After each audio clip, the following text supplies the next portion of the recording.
చలండి sir. నమస్తే sir. ఎట్లా చూస్తారు సార్ మొత్తానికి తెలంగాణ సీఎం రేవంత్ రెడ్డి కాళేశ్వరం ప్రాజెక్టుపై సిబిఐ విచారణకు ఇవ్వడం కావచ్చు, అదే క్రమంలో కాంగ్రెస్ పార్టీ మరొకసారి తుమ్మిడిహట్టి ప్రాజెక్టు విషయంలో మరి మొత్తానికి ఇది నిర్మించడానికి ముందుకొస్తున్న తరుణంలో మరి 1,00,000 కోట్లు కాళేశ్వరం సంబంధించిన అంశంలో ఇప్పటికే 94,000 కోట్లు మరి ఖర్చు అయిపోయి అవన్నీ గోదావరి పాలైనట్ట ఏం చెప్తారు? అవును, ఇప్పుడు రేవంత్ రెడ్డి గారు ఏమంటున్నారంటే కాళేశ్వరం డ్యాముకి సంబంధించి విచారణను సిబిఐకి ఇవ్వడం జరిగింది. సిబిఐకి ఇచ్చిన తర్వాత రెండో అతిపెద్ద బాంబు అయిన పేల్చడం జరిగింది. అదేంటి, కాళేశ్వరం దగ్గర నిర్మించిన 3 బ్యారేజీలు అంటే మనకి మేడిగడ్డ, అన్నారం, సుందిళ్ళ ఉంటాయి. ఇందులో మేడిగడ్డ నెరలు తీసింది. ఇక సుందిళ్ళ, అన్నారం కూడా ఈ పని ఏదో ప్రాబ్లం ఉన్నాయని నేషనల్ డ్యామ్ సేఫ్టీ అథారిటీ అనేది చెబుతుంది.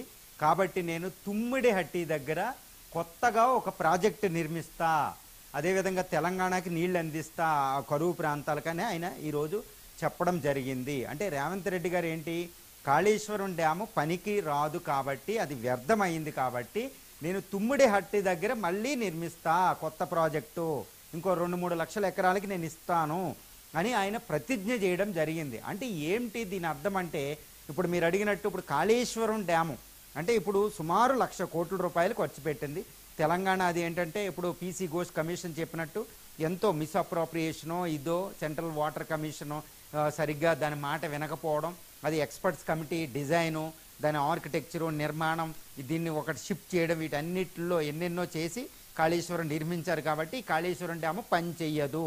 కానీ ఇక్కడ ఒకటి గుర్తుపెట్టుకోవాలి, 1,00,000 కోట్ల రూపాయలు అంటే 87,000 కోట్లు అప్పు తేవడం జరిగింది. ఇంట్రెస్ట్ అన్ని కలిపితే 1,00,000 కోట్లకి అది ఎస్కలేట్ అయింది దాని కాస్ట్.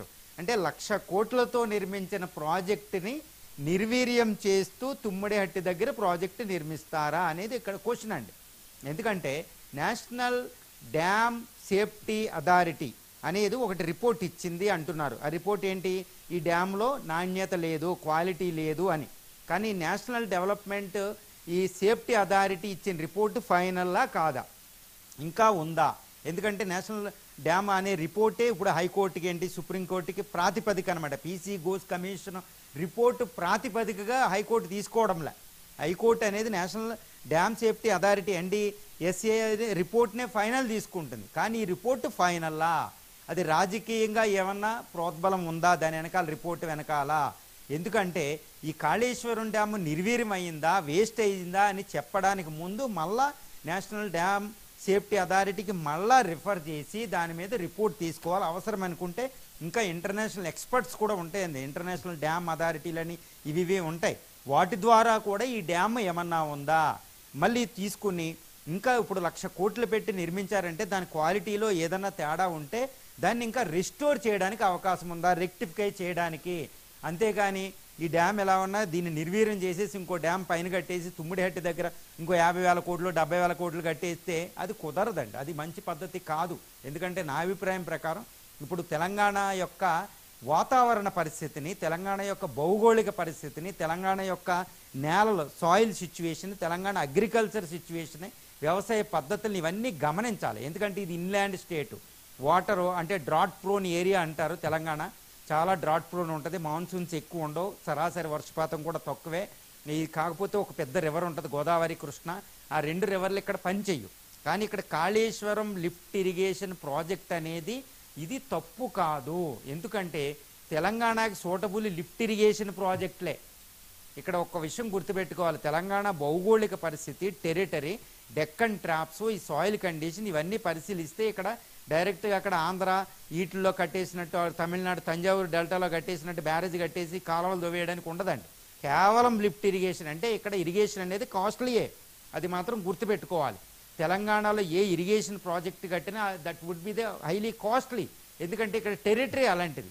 కాబట్టి తెలంగాణ లిఫ్ట్ ఇరిగేషన్ ప్రాజెక్టుకి 1,00,000 కోట్లు పెట్టి వరల్డ్స్ లార్జెస్ట్ అనే ఒక అనుకునే ఒక అపవాదు పెట్టుకుని కట్టి ఉండొచ్చు. కానీ ఈ ప్రాజెక్టు తప్ప రైటా అనేది నిర్ధారించడం ఎవరిది అనేది గుర్తుపెట్టుకోవాలి. అంతేకాని తెలంగాణ కొత్తగా ఏర్పడిన 2014లో ఏర్పడిన కొత్త స్టేటు, కానీ డెవలప్మెంట్ వీటిల్లో తలసరి ఆదాయంలో పైకెళ్ళి, పర్ క్యాపిటల్ ఇన్కంలో పైకెళ్ళి మంచి ఇన్కమ్ ఉండే హైదరాబాద్ సిటీ వల్ల ఇన్కమ్ ఉంది కాబట్టి కొంత అప్పులు తెచ్చి కట్టడం నిజమే. కానీ అప్పులు తెచ్చి కట్టిన తర్వాత ఆ ఇల్లు అది కూల్చేసి మళ్ళీ కొత్త గవర్నమెంట్ వచ్చింది ఇంకో ప్రాజెక్ట్ కట్టేస్తామంటే ఆల్రెడీ మరి ఈ అప్పు పరిస్థితి ఏంటి? ఈ అప్పు ప్రజల డబ్బు, అది ఎక్చెక్కర్కి పెద్ద ఇది అని ఇదే పీసీ ఘోష్ కమిషన్ ఇప్పుడు కాంగ్రెస్ ప్రభుత్వం అంటుందండి. 87 కోట్లు, 1,00,000 కోట్లు, ఇప్పటికే 49,000 కోట్లు మేము చెల్లించాం. అందులో ప్రిన్సిపల్ అమౌంటే 19,000 కోట్లు, మళ్ళీ వడ్డీయే 26,000 కోట్ల దాకా పెట్టాం, మళ్ళీ వడ్డీలు కడతాం సరిపోతుంది ఇది అంటున్నారు. మరి ఇంత వడ్డీ, ఇంత ప్రిన్సిపల్ అమౌంట్ ఇంత చేసిన తర్వాత ఆ ప్రాజెక్టు నిర్వీర్యం అనడానికి ప్రాతిపదిక ఏది అనేది నిర్ధారించకుండా, ఇది పూర్తి నిర్వీర్యం అని చెప్పకుండా వెళ్ళడానికి లేదు. అది నిర్వీర్యం అయితే దానికి కంప్లీట్గా శిక్షార్హులు అవుతారు. ఎందుకంటే కాళేశ్వరం డ్యామ్ దగ్గర ఒకటి జరుగుతుందండి, అది 18,31,000 ఎకరాలకి నీరు అందిస్తుంది. తర్వాత ఇంకొకటి 4.71 లక్షల ఎకరాలకి స్థిరీకరణ జరిగింది, consolidation of the irrigation process. అదేవిధంగా హైదరాబాద్, సికింద్రాబాద్లకి మంచినీటి వసతి అందిస్తుంది. అది మల్టీపర్పస్ ప్రాజెక్టు, లిఫ్ట్ ఇరిగేషన్, చాలా highly one of the world's largest lift irrigation project. ఇంతటి ప్రాజెక్టులో నెరలు తీసినా ఇది తీసినా ఇది నిర్వీర్యం అనడానికి లేదు. ఇంకా ఏంటంటే నేషనల్ డ్యామ్ సేఫ్టీ అథారిటీ ఇచ్చిన report is not at all final అండి. అది ఇంకా చెయ్యాలి, ఇంకా దానికి స్టడీ ఉంటుంది, ఇంటర్నేషనల్ స్టాండర్డ్స్ ఉంటాయి. ఆ ఇంటర్నేషనల్ స్టాండర్డ్స్ ఒక డ్యామ్ క్వాలిటీ చూడడానికి, ఇది చూడడానికి చాలా హైలీ క్వాలిటీ ఉంటుంది. నా అభిప్రాయం ప్రకారం ఏంటంటే, ఒకవేళ అక్కడ ఇప్పుడు పీసీ ఘోష్ కమిషన్ చెప్పినట్టు అక్కడ డిజైన్లో షిఫ్ట్ చేయడం ఒకటి తప్పు, 2 డిజైన్ చేయడంలో ఒకటి తప్పు, 3 డ్యాములు తుమ్మిడిహట్టి దగ్గర ప్లాన్ చేసింది ఇక్కడ మేడిగడ్డకి షిఫ్ట్ చేయడం తప్పు, తర్వాత అందులో కరప్షన్కి అదేవిధంగా ఫైనాన్షియల్ ఫ్రాడ్కి అనువుగా ఇది షిఫ్టింగ్ జరిగింది అనడం తప్పు. ఇవన్నీ తప్పులు అని పీసీ ఘోష్ కమిషన్ ఎత్తి చూపింది.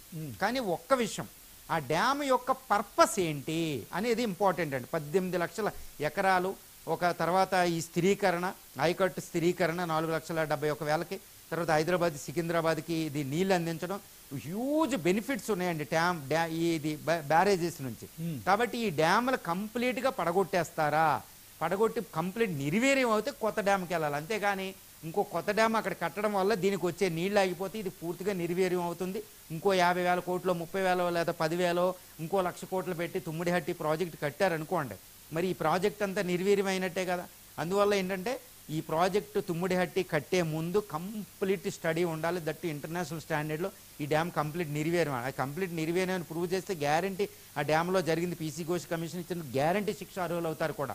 అందువల్ల కాబట్టి అంత స్టడీ లేకుండా ఈ డ్యామ్ కట్టడానికి వీలేదు. నాకు తెలిసినంత వరకు కాళేశ్వరం లిఫ్ట్ ఇరిగేషన్ ప్రాజెక్టులో కాస్త ఇబ్బందులు అయ్యి ఉన్నప్పటికీ dam fully useless, it's not at all futile అండి. అది కంప్లీట్ విఫలం అవ్వడం అనేది జరగదు, దానికి రెక్టిఫికేషన్ చాయిస్ ఉంటుంది. అదే డ్యామ్ అని ఇంకా ఏమి అరమరికలు లేకుండా దాన్ని పునరుద్ధరించి జాగ్రత్తగా చేసే విధంగా చేసుకోవచ్చు. అంటే రావు గారు, ఇప్పుడు మీరు చెప్తున్నారు ఎత్తిపోతల